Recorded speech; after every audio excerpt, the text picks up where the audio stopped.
out making my rounds. I spotted lights had been turned down. The lock's been picked on the office door, and I heard men walking across the floor. I pulled out my gun, stepped inside, said freeze where you are and hold 'em high. I represent the law of the United States if you wanna try and make a break. Earl 'em in, why didn't you run? Hauled 'em in, why didn't you run? And G-Man and the other ones when Frank pulled out his 44 gun. Frank Wills, not Gerald Ford, is the real hero of Watergate. The outraged Negro weighs in.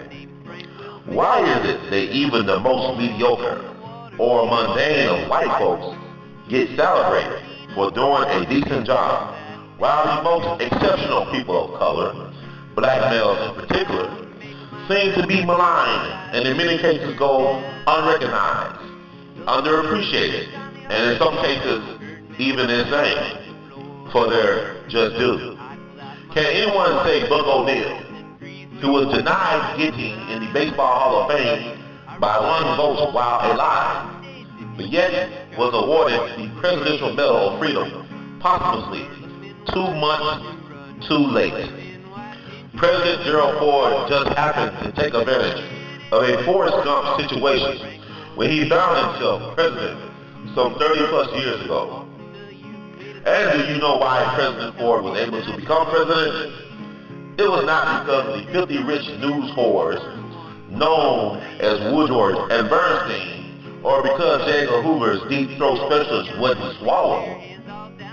It was actually because of Frank Wills, a black man who was doing his job as a security guard at the Watergate complex.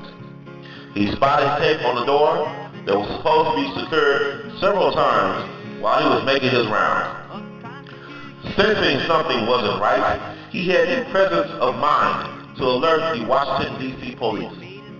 If that man hadn't done that, then Nixon wouldn't have been forced to resign, meaning there wouldn't be no state funeral for the English muffin president known as Gerald Ford, because he wouldn't have been promoted, nor voted to the presidency. How was Frank Wills awarded for his courageous act, you ask? Well, he played himself in the movie entitled All the President's Men, which also starred Robert Redford and Dustin Hoffman as the crusading opportunists posing as journalists known as Woodward and Bernstein. After that, he took a job with famed comedian, activist, and entrepreneur Dick Gregory in the 80s, but still managed to die years later in 2000 from complications to a brain tumor officially. More like a broken heart and spirit in reality, without a penny to his name in Augusta, Georgia. To add further insult to injury, in 1983, Frank Wills was sentenced to 1 year of jail for allegedly stealing $13 sneakers, which he was, of course, framed for. Frank Wills was so poor that he actually had to donate his mother's body to science because he couldn't afford to bury her. For most of the 90s, he lived without electricity or indoor plumbing. Frank Wills was like the Rosa Parks of the Watergate scandal, but unlike Rosa, he didn't have the support of the NAACP, and he wasn't looking to make a difference of such historic and epic proportions when he called the DC police to report a possible break-in. He was just doing his job with integrity.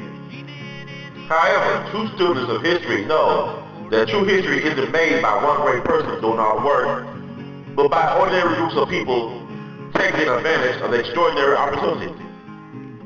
Even Jesus needed help in spreading his message. Disciples, Romans, Jews, and Mel Gibson, anyone?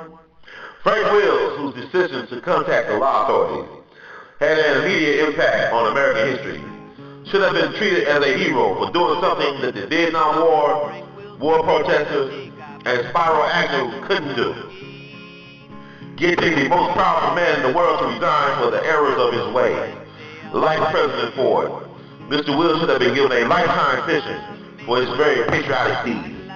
While honoring Nixon, aka the peak roles of presidents, as a show of gratitude, President Ford should have made sure that Mr. Wills was taken care of financially.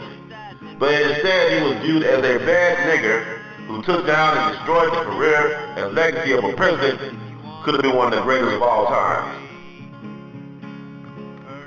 However, if you look at everybody who was involved in the Watergate scandal in one form or the other, the Nixon administration, Woodrow and Bernstein, even the burglars of President Ford, y'all seem to have made out pretty well and were even more successful and financially prosperous afterwards than before the infamous break-in.